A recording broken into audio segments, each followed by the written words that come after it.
Cloud Returns podcast covers all types of software investing, whether seed, venture capital, growth equity, private equity, debt, and even the public markets. So I'm happy to have Brian Parks from Bigfoot Capital on. He's got a background as an operator. He was actually CEO of Brandfolder, which had a very, very successful exit. And he's gone out to create Bigfoot Capital, which is a non-venture debt lending firm. And I'll let him give more of a background on himself. Yeah, thanks, Matt. Thanks for having me. It's been fun interacting over the interwebs, as we were saying earlier. So it's nice to meet you. So Bigfoot's been doing what we do for about 6.5 years. We've funded 50 something B2B software, tech-enabled services businesses. A lot of that is subscription SaaS, but also some other business models there under. As you mentioned, prior to that was kind of an early stage, so to speak, operator in a number of seats, to include kind of the founding CEO of Brandfolder. And prior to that was a M&A banker in the lower middle market. So I've spent most of my 20-ish year career at this point in small companies of various shapes, sizes, sorts. In the last 6.5 as a capital provider directly to relatively small companies in the grand scheme of things that execute a software-driven business model. Nice. And on that topic, what is the access to capital environment like right now? It's an interesting one. That is certainly not that helpful of a statement, but as we were talking about, one of the things I'm doing right now is kind of digesting the data from our second annual capital provider survey, gauging things such as sentiment, how's everyone feeling, how has that changed from the way folks were feeling 12 months ago? Hey, 12 months ago, you told us your investment activity may look like this. What did it actually look like? What's it going to look like next 12 months? And so it's a blend of kind of quantitative data and qualitative across equity and debt providers, really kind of 60 of them, so 60 individual data points. So not a massive sampling, but hopefully somewhat meaningful. And so there's that, and that's going to come out in the next week or two as we just wrap it up.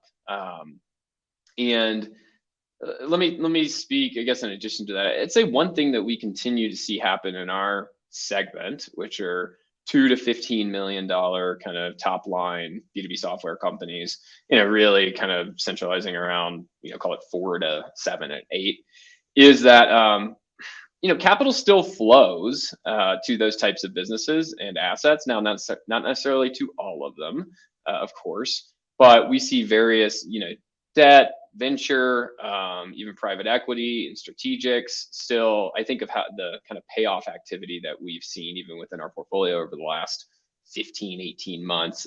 It's continued to be a mix of all of those. So I think that while things have slowed down, while things have gotten less crazy, while valuations have compressed, while leverage has receded and pricing has increased, all those things, money's still moving. And I think looking at the initial kind of cut of the survey results, that continues to be the expectation. It's kind of 2/3 of equity investors and lenders expect to be more active over the next 12 months. Now, that's not necessarily dissimilar from what we saw 12 months ago. So does that expectation that they have meet the reality in the deployment?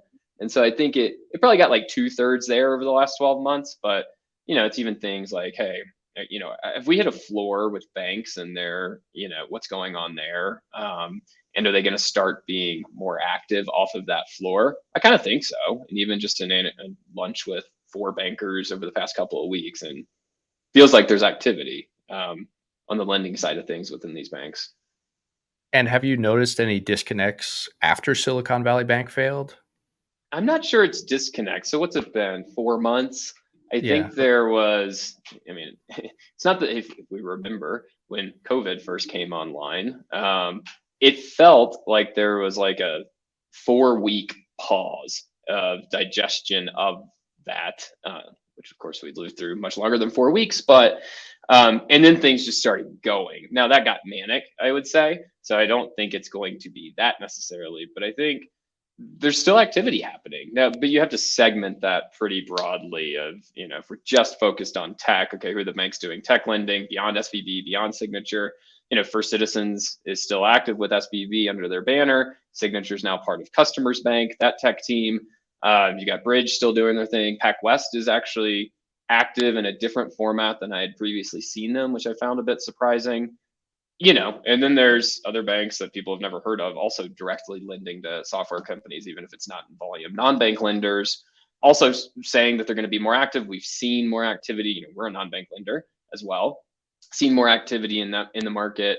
It's still there. It's just that there's a new normal in terms of pricing and leverage and even covenant packages and just structure, like there is in equity. And then on the equity side, it's funny. Equity investors are optimists, as they're meant to be, and they think they're going to be really active. I just think everyone out there in the capital markets, there's the concept of dry powder, which I don't get too caught up in, but deal makers want to do deals, and if the institutions under which they operate also want to do deals reasonably, deals will probably get done. It's just, what do they look like?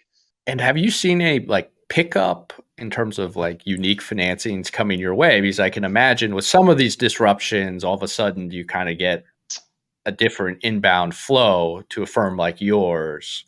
That might this be is reflective. Another, and I'm glad you asked that, because I rambled off of your, hey, did you see anything on the kind of right on the heels of SVB? I'd say that we and others that I've spoken with, and folks that we know that are peers of ours, competitors of ours, non-banks and banks, yeah, it felt like there was maybe an initial wave of that type of stuff. Oh, SVB is my bank. Oh, Signature is my bank. Oh, whatever. A lot of inbound coming through that. I feel like that has receded, and I don't think any of us maybe feel like we felt the deluge that others not in this business may have expected we would feel. So it's kind of like, well, where are the companies? And are they just kind of hanging out? Do they have enough runway? Are they, it's kind of an unanswered question, because I think every lender out there is feeling it.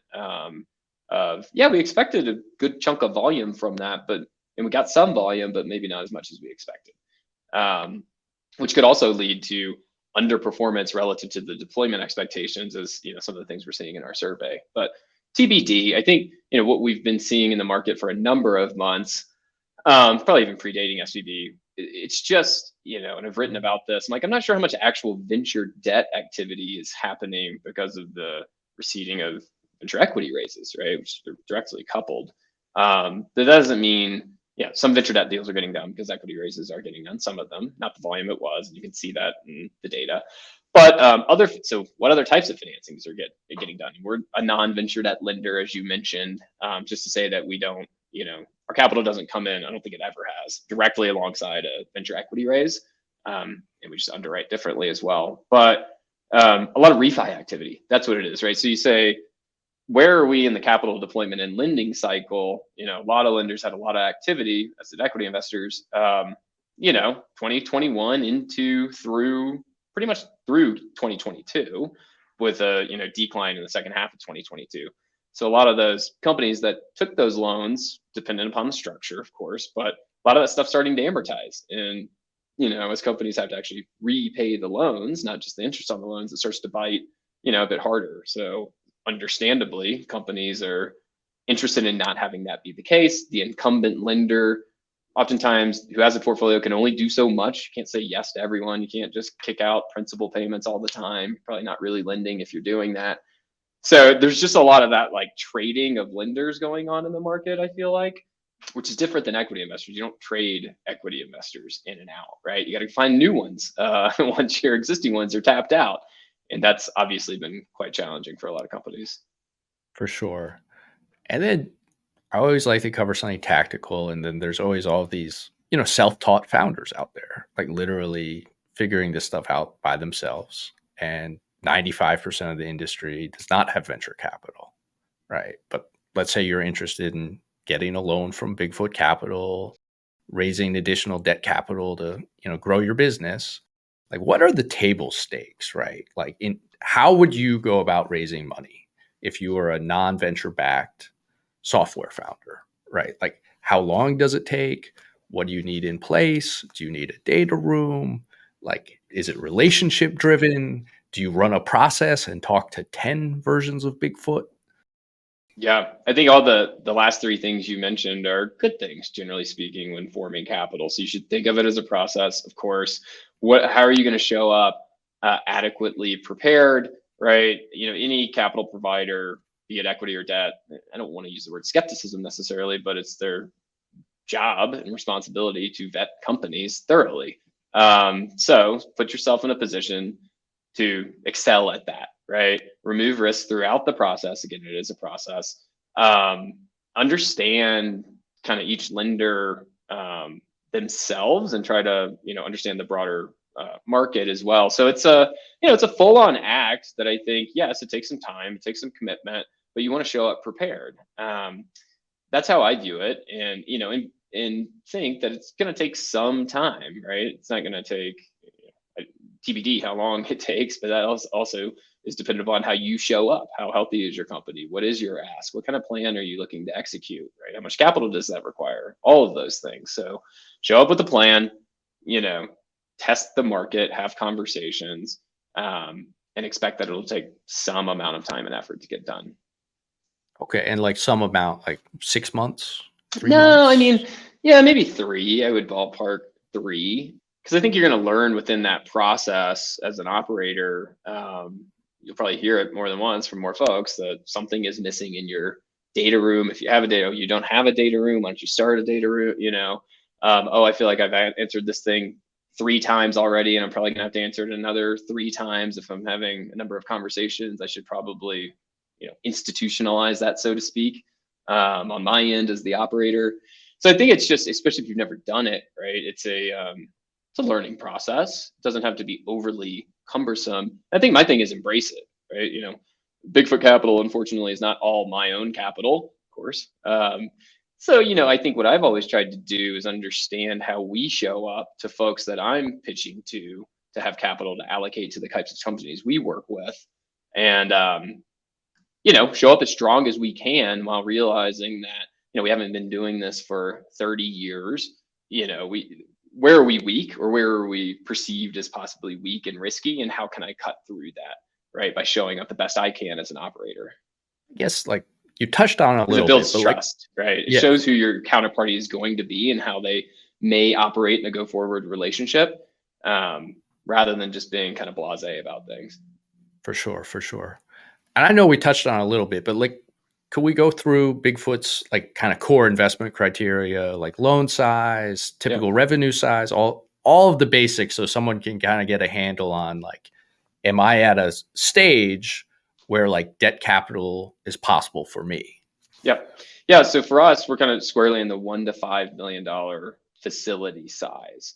And so for us, our product structure is pretty straightforward, I think. We'll size a facility, we'll give a company 12 months generally to access capital under that facility in a handful of kind of draws. We don't want you taking money monthly. It doesn't feel very strategic, but understand that throughout a year, and that comes back to the plan. Hey, what is the plan? How's performance going to that plan? And if things aren't going to plan, it's not necessarily the right answer to borrow more, because it comes at a cost.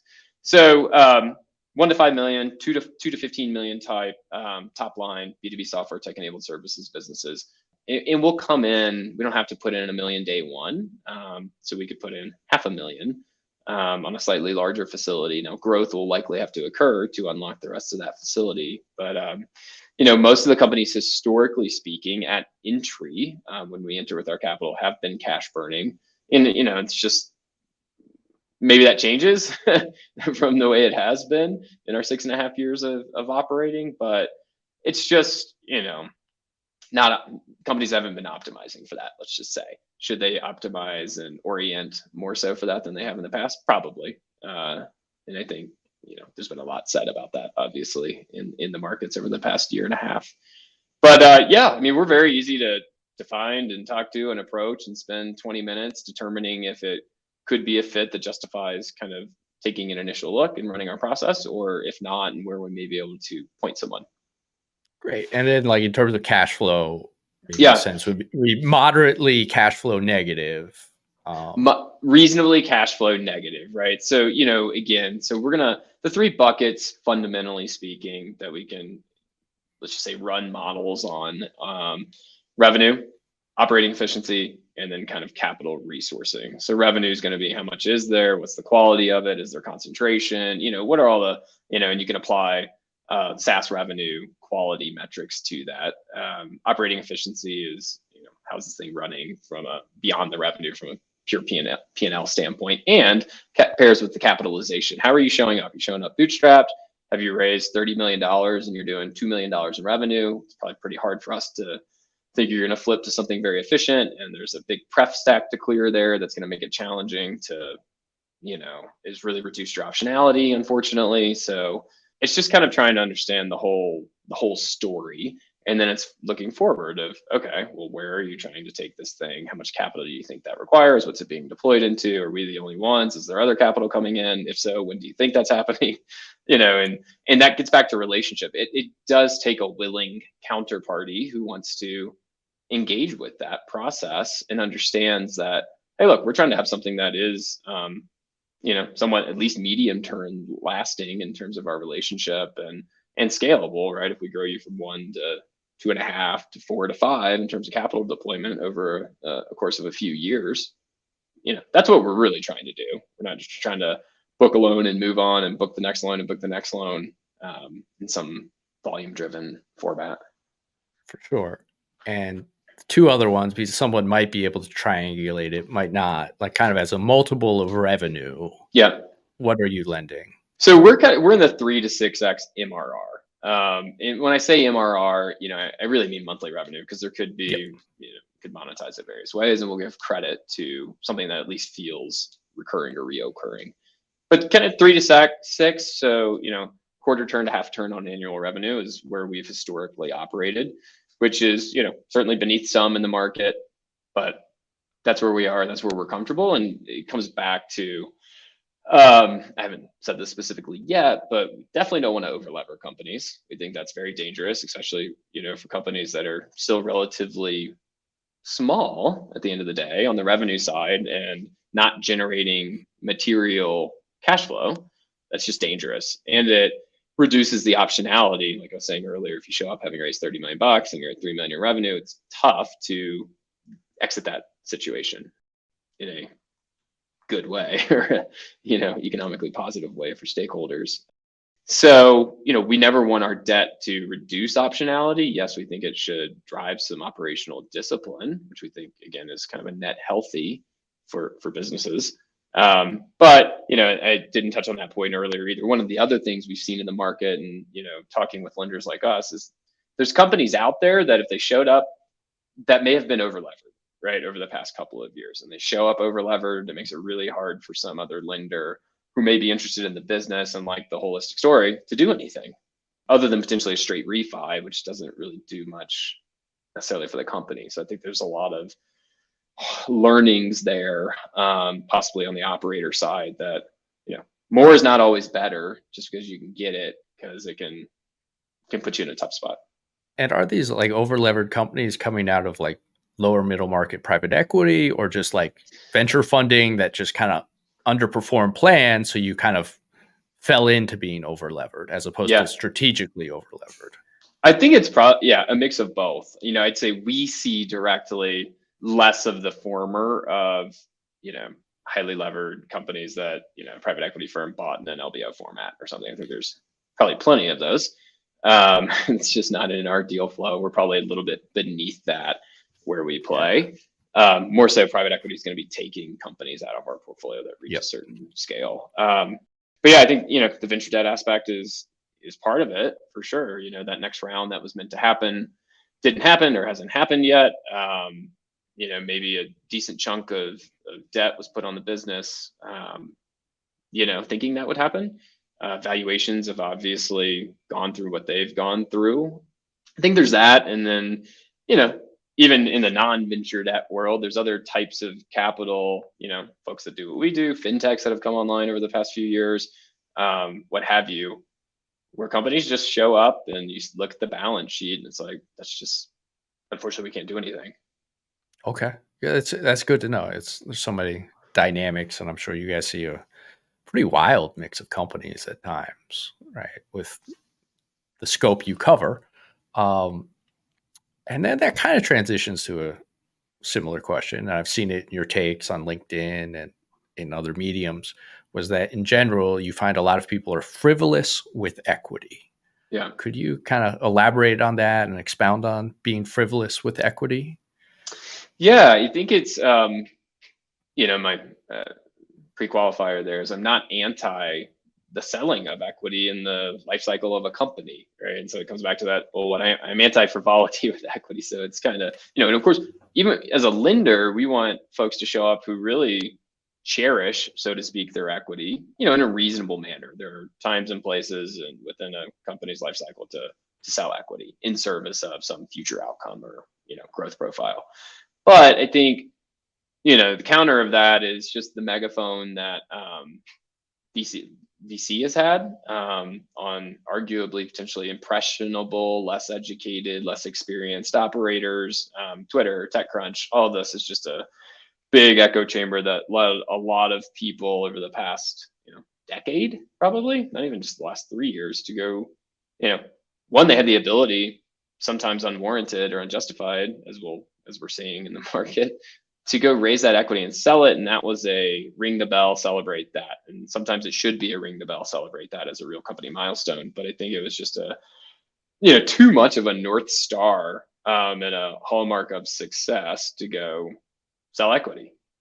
That's it. It's as simple as that. So it's because it's I think it's not wholesale bad, but it's, I just, folks should recognize what game they're playing, so to speak, what game their counterparty is playing, what expectations there are on both sides, what limitations it may put on a company. Of course, there can be great opportunity, but I think as an operator, you're kind of, this is your thing. This is your one thing. Hopefully, as an investor, it's if you got a fund, of course you care about that fund and that family of funds, but you've got multiple investments under that fund. So there's just a big disparity there in terms of, hey, some of these will work out, some of these won't work out. For the investor, for the operator, I really need this to work out. So, For sure, for sure. And that kind of transitions into another part, right? Because so much of deciding debt, equity, everything is kind of like, well, what's the opportunity in front of you? The market opportunity, competition, and all of that. We just had Bowery Capital on, kind of asking them to make the case for, you're a talented entrepreneur. You could bootstrap in this niche, or you could raise some, seed, pre-seed, early stage VC to attack the market opportunity. And so my pattern recognition there was like informed by my own private equity experiences and, meeting with a ton of niche software companies, right, who had started at the right time and call it 2004, 2003. And we're sitting on this like great economic outcome, right? Like they owned their little category and whole wave of private equity firms, people like me showing up to their doorstep, wanting to buy them. Mm-hmm. And when we were on with Bowery, it was pretty clear to me that, over time, the landscape has changed so much that now you're going to have VCs attacking small TAMs and going after everything, right? Just the way capital has diffused in the venture system. And so, like, with that in mind, are you seeing anything in like your portfolio or things where like categories that were typically bootstrapped, you're now seeing, more venture capital enter, and that's changing, someone's being frivolous with equity decision?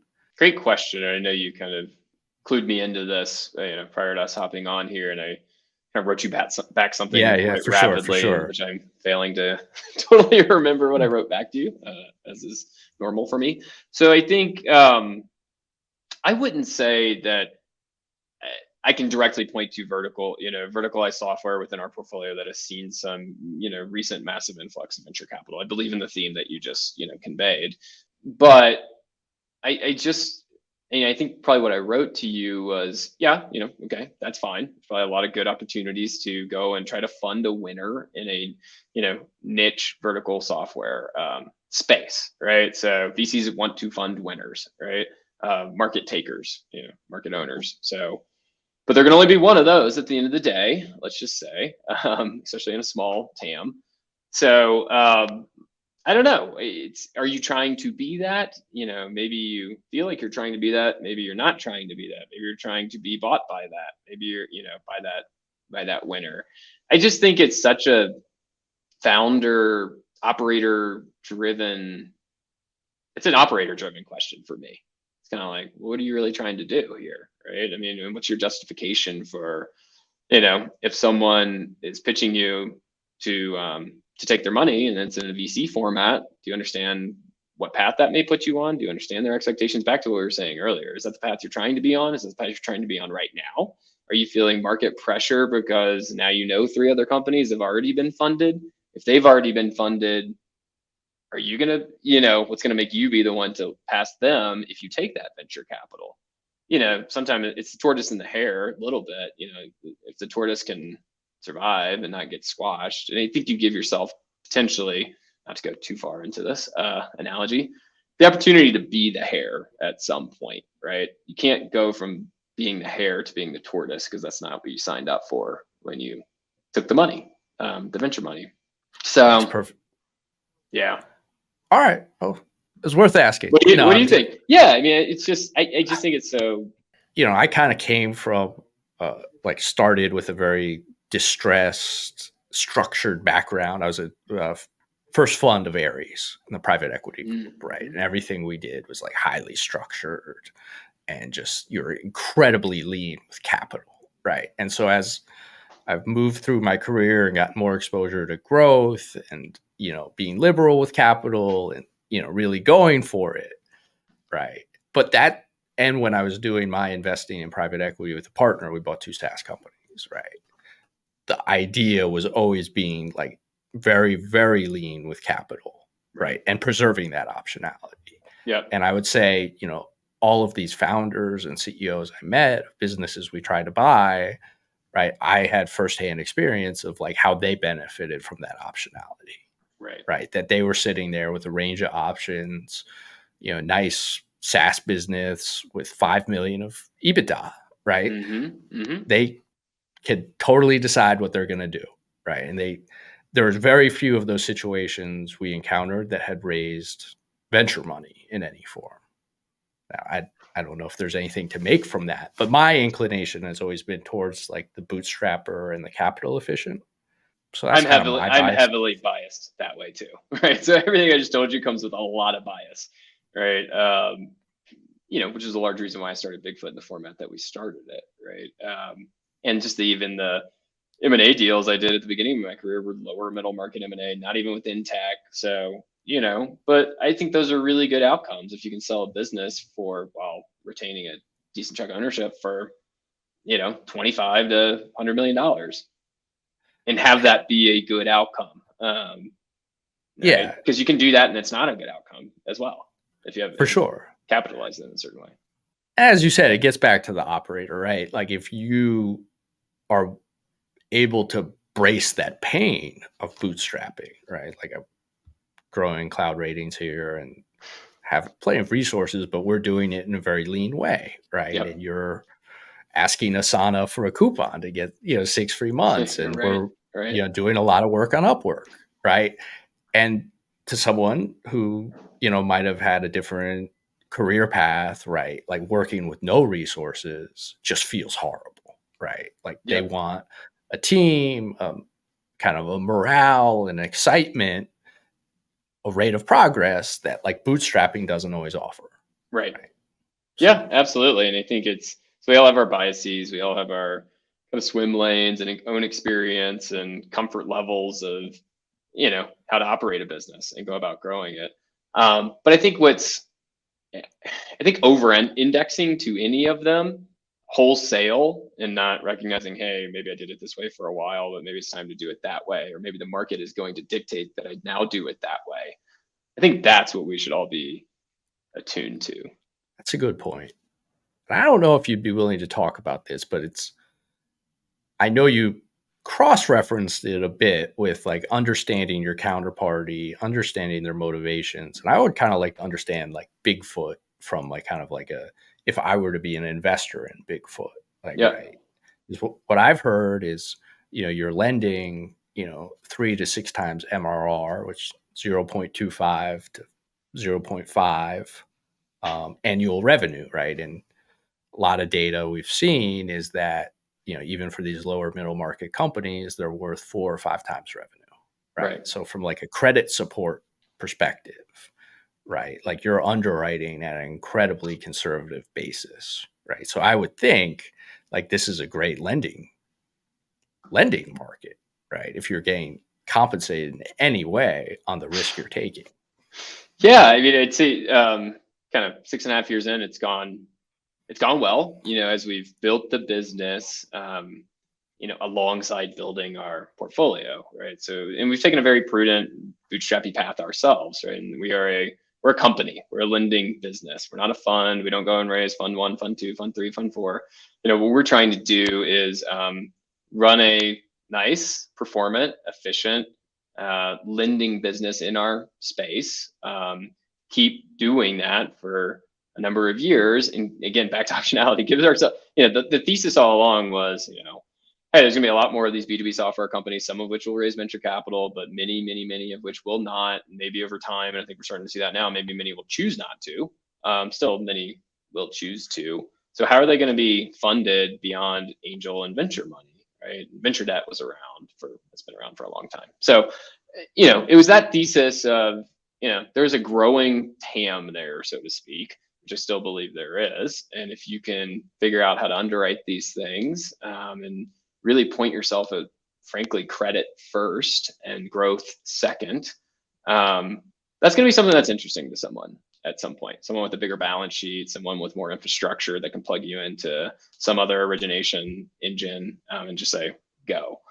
So for us, that is kind of take the long view, I guess, is what I would say. So back to, what's your North Star? What are you indexing to? And how does that shift? So even probably 24 months ago, 36 months ago, we were more heavily oriented towards growth, right? In our own company life cycle, we had proven to a degree, hey, we can put money out and have it come back. We'd realized track record, which is quicker to realize in debt than it is in equity. So, okay, we've done that. Now, can we prove that we can do that with a little bit more pace and volume? And then we kind of proved that, and then the market kind of went haywire. Like, okay, let's back to our core. We still want to grow. We've proven we can grow. But let's get some seasoning on this portfolio that's grown, right? And you got to manage a whole new kind of cohort, so to speak, of credits. So yeah, but the way I think about it, Matt, is that while you may sit there and say, hey, these assets can trade at 4 to 5x and Bigfoot's levered a quarter to half turn, I don't totally disagree. But I think in the broader world of folks that even we have to go raise money from, they're sophisticated and sophisticated credit people that may come from an ABL background, or, they're like hard, tangible assets rather than a potentially theoretical enterprise value underwrite.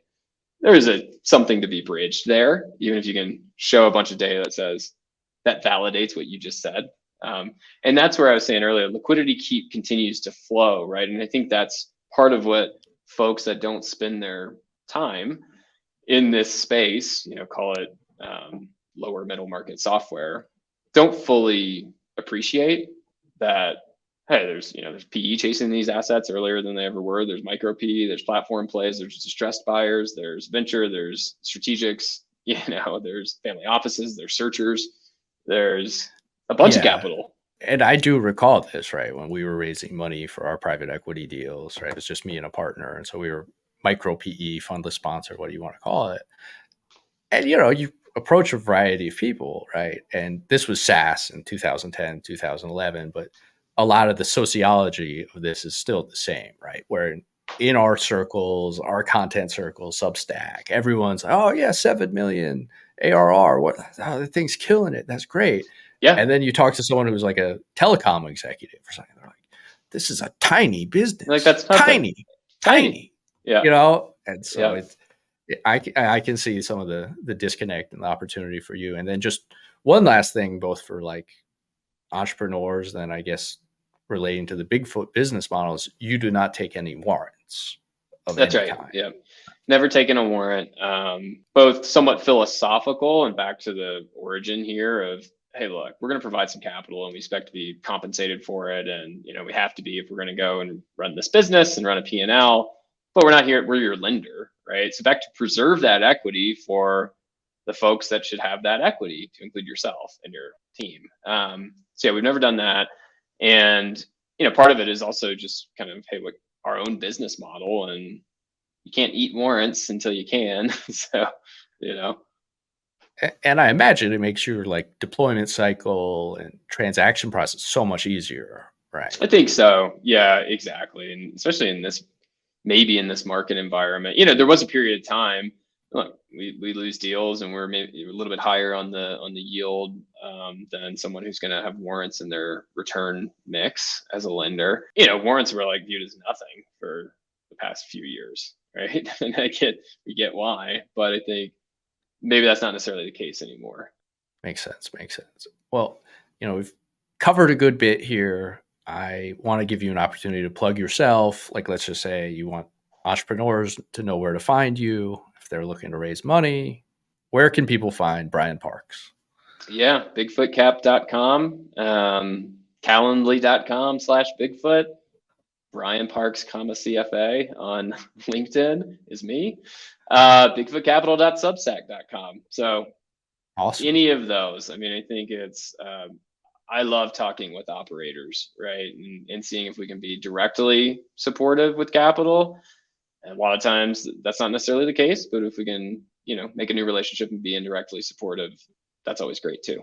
Awesome. Well, we'll include all of that in the show notes. And again, want to thank you for all the transparency and color into this area that's like very under discussed, right? We talk about like kind of like the Twitter ecosystem, and there's no shortage of content on going from 100 million to 150 of ARR, or the latest Carta report on this or that.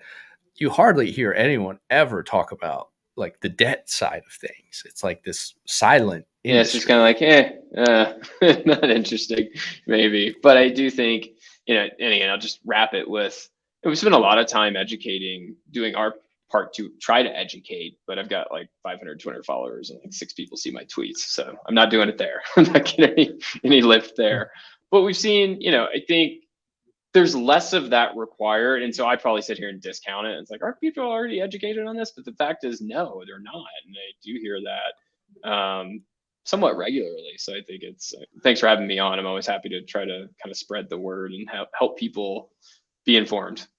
Yeah, I've picked up on it from like interactions I have with like some entrepreneurs who just contact me or know me of, oh, okay, you're kind of a private equity guy and I don't know anything about this debt stuff, right? And it's, you can see it's a blank spot in the industry. So, well, look, this has been great. We'll share all of your background, your upcoming survey will be in the show notes. And thank you again. Excellent. Yeah. Thanks, Matt.